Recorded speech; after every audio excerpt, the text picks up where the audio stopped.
The question is the motion be agreed to. Mr. Speaker, that was the speech from the ostrich pit.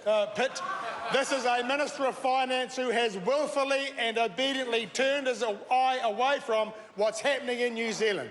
He is an appalling Minister of Finance who has no answer to the reality of what's happening in New Zealand today. They have hiked up the bubble.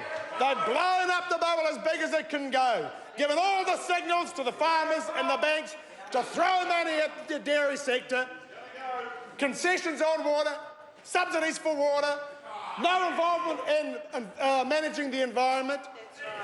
They take credit for the low interest rate, in spite of the fact that apparently the orthodoxy is the government's got nothing to do with it. They have blown this bubble. This government is responsible for more bubbles than the clown troupe of the Ringling Brothers Circus. If it's not the Auckland property bubble, it's the dairy farm price bubble. That's how this government manages. OK, so Audrey Young says we are the enemy of orthodoxy. Let me tell you about orthodoxy. Let me tell the Minister of Finance about orthodoxy. Here's the way it's meant to work.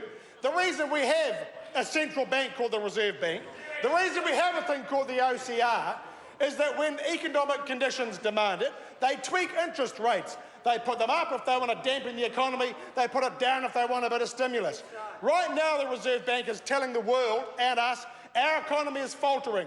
It needs a bit of stimulus.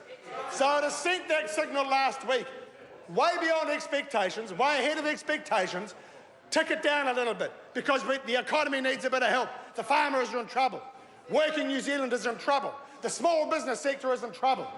But of course the Reserve Bank isn't the one making the loans. It's the trading banks. And so happens the overseas trading banks. They're the ones who get to make the decisions. So then, what do you expect? Reserve Bank puts the OCR down. The trading banks are expected to do their bit to help the economy. They haven't done it. They haven't done it. And so the question then is, who runs the joint? Who runs the joint? Is it the overseas corporates who this government has now surrendered us to, or is it this government? Because here's the next question. When the trading banks don't do as the Reserve Bank has asked to help stimulate the economy and help those in trouble, then the question goes on the government.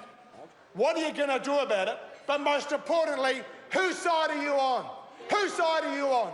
Are you on the side of the overseas-owned corporates who are here to milk the New Zealand economy, get the maximum number of profits out of it, or are you on the side of the hard-working New Zealanders, those working in the factories who can't get a decent pay rise, those working on the land, the farm owners, the share milkers, the farm labourers who are the first to lose their jobs when the dairy sector goes down?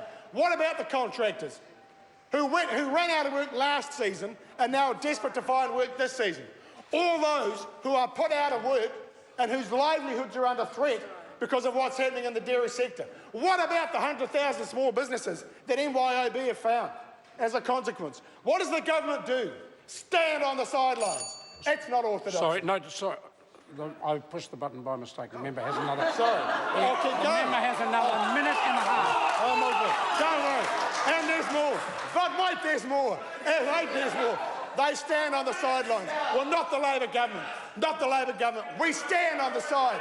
We stand on the side of those who are doing the work, those who are out there each day in the front line, the people at work, the people doing the work, on the land, in the factories, in the shops, the people who deserve a better chance, the people who are getting nothing from this government, not a single ounce of leadership when it is needed most. Why don't you call together the banks, Fonterra, the farmers, and broker a deal and give them certainty and confidence and a future? You can't do it, you won't do it, you're too scared to do it because you're not on the side of New Zealanders.